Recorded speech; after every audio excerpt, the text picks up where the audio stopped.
बकासुर का वध। वैशंपायन जी कहते हैं, जन्मेजय, कुछ रात बीत जाने पर भीमसेन राक्षस का भोजन लेकर बकासुर के वन में गए और वहां उसका नाम ले लेकर पुकारने लगे। वह राक्षस विशालकाय, वेगवान और बलशाली था। उसकी आंखें लाल, दाढ़ी मूंछ लाल, कान नुकीले, मुंह कान तक फटा था। देखकर डर लगता था। भीमसेन की आवाज सुनकर वह तमतमा उठा। वह भौहें टेढ़ी करके दांत पीसता हुआ इस प्रकार भीमसेन की ओर दौड़ा मानो धरती फाड़ डालेगा। उसने वहीं आकर देखा तो भीमसेन उसके भाग का अन्न खा रहे हैं। वह क्रोध से आग बबूला हो आंखें फाड़कर बोला, अरे यह दुर्बुद्धि कौन है जो मेरे सामने ही मेरा अन्न निगलता जा रहा है? क्या यह यमपुरी जाना चाहता है? भीमसेन हंस पड़े। उसकी कुछ भी परवाह न करके मुंह फेर लिया और खाते रहे। वह दोनों हाथ उठाकर भयंकर नाद करता हुआ उन्हें मार डालने के लिए टूट पड़ा। फिर भी भीमसेन उसका तिरस्कार करते हुए खाते ही रहे। उसने भीमसेन की पीठ पर दोनों हाथों से 2 घूंसे कसकर जमाए, फिर भी वे खाते ही गए।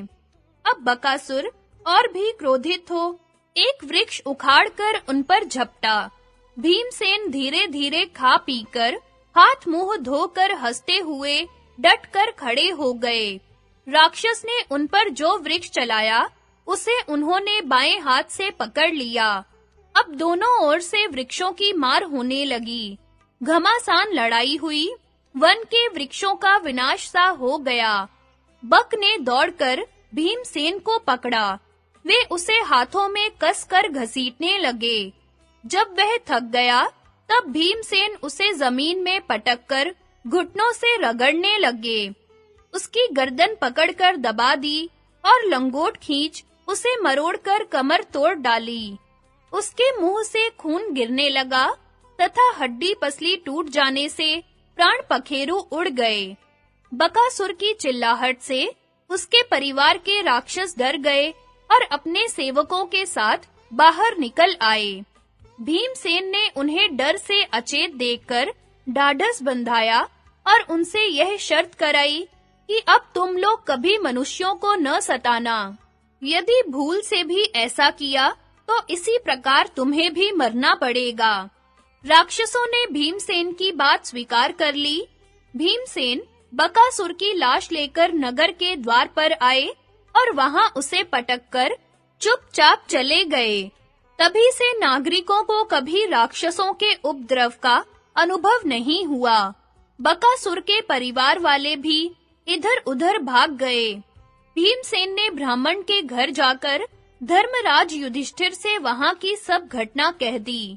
इधर नगरवासी प्रातःकाल उठकर बाहर निकले तो देखते हैं कि वह पहाड़ के समान राक्षस खून से लथपथ होकर जमीन पर पड़ा है।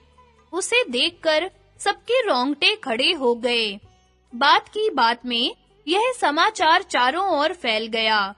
हजारों नागरिक, जिनमें बच्चे, बूढ़े और स्त्रियां भी थी, उसे देखने के लिए आए। सबने यह अलौकिक कर्म देखकर आश्चर्य प्रकट किया और अपने-अपने इष्ट देवता की पूजा की। लोगों ने पता लगाया कि आज किसकी बारी थी। फिर ब्राह्मण के पास जाकर पूछताछ की। ब्राह्मण ने यह घटना छिपाते हुए कहा, आज मेरी बारी थी, इसलिए मैं अपने परिवार के साथ रो रहा था।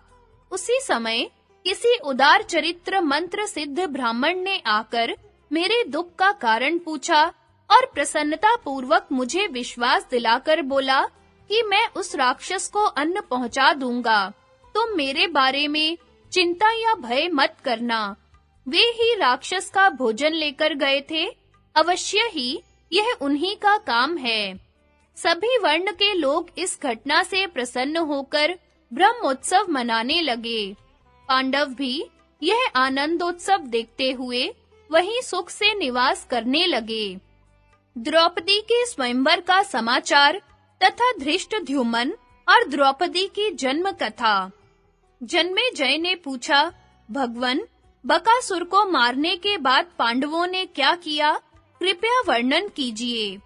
वैशंपायन जी ने कहा, जन्मेजय, बकासुर को मारने के पश्चात पांडव वेदा अध्ययन करते हुए उसी ब्राह्मण के घर में निवास करने लगे। कुछ दिनों के बाद उसके यहाँ एक सदाचारी ब्राह्मण आया। बड़े आदर सत्कार से उसे स्थान दिया गया। कुंती और पांचों पांडव भी उसकी सेवा सत्कार में लग रहे थे। ब्राह्मण ने कथा प्रसंग में देश, तीर्थ, नदी, नद और राजाओं का वर्णन करते-करते द्रुपद की कथा छेड़ दी तथा द्रौपदी के स्वयंवर की बात भी कही।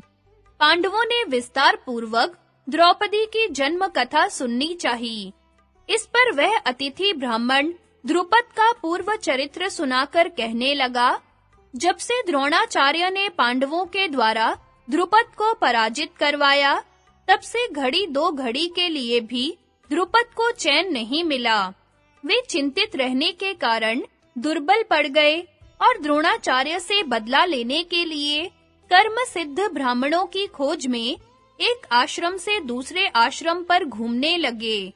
वे शोकातुर होकर यही सोचते रहते कि मुझे श्रेष्ठ संतान की प्राप्ति कैसे हो, किंतु किसी भी प्रकार द्रोणाचार्य के प्रभाव, विनय, शिक्षा और चरित्र को नीचा दिखाने में वे समर्थ न हुए।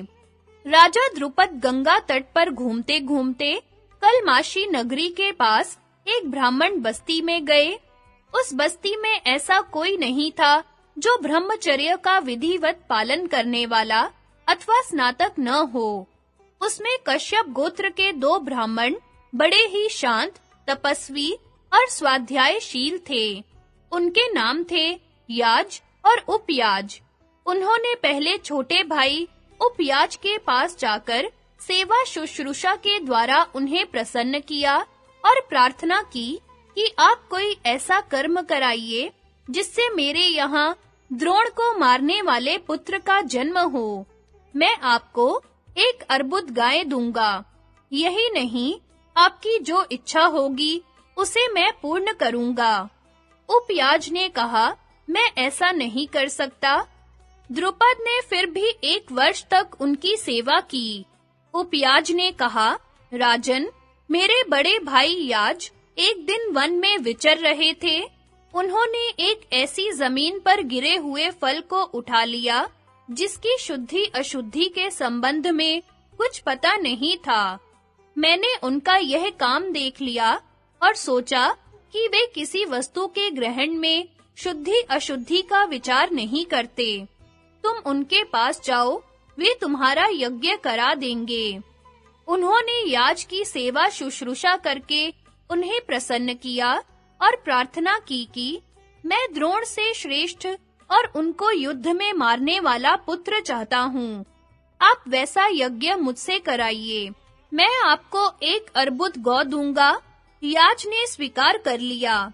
याज की सम्मति से द्रुपद का यज्ञ कार्य संपन्न हुआ और अग्नि कुंड से एक दिव्य कुमार प्रकट हुआ। उसके शरीर का रंग धधकती आग के समान था। सिर पर मुकुट और शरीर पर कवच था। उसके हाथ में धनुष बाण और खड्ग थे। वह बार-बार गर्जना कर रहा था। अग्नि कुंड से निकलते ही वह दिव्य कुमार रथ पर सवार होकर इधर-उधर विचरने लगा। सभी पांचाल वासी हर्षित होकर साधु साधु का उद्घोष करने लगे। इसी समय आकाशवाणी हुई, इस पुत्र के जन्म से द्रुपद का सारा शोक मिट जाएगा। यह कुमार द्रोण को मारने के लिए ही पैदा हुआ है। उसी वेदी से कुमारी पांचाली का भी जन्म हुआ। वह सर्वांग सुंदरी, कमल के समान विशाल नेत्रों वाली और श्याम वर्ण की थी। उसके नीले-नीले घुंघराले बाल, लाल-लाल ऊंचे नख, उभरी छाती और टेढ़ी भौहें बड़ी मनोहर थी। ऐसा जान पड़ता था मानो कोई देवांगना मनुष्य शरीर धारण करके प्रकट हुई है। उसके शरीर से तुरंत के खिले नील कमल के समान सुंदर गंध निकलकर कोस भर तक फैल रही थी। उस समय वैसी सुंदरी पृथ्वी भर में नहीं थी।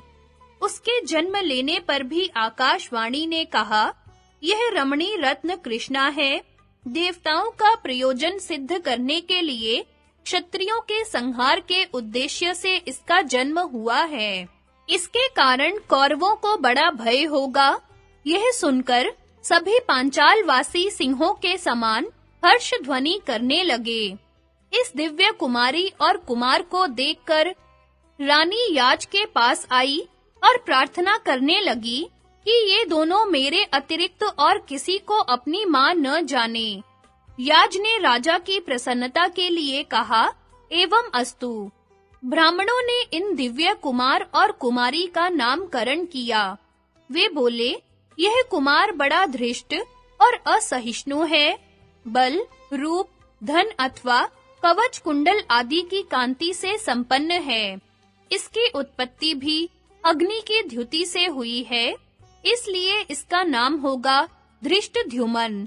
और यह कुमारी कृष्ण वर्ण की है, इसलिए इसका नाम कृष्णा होगा।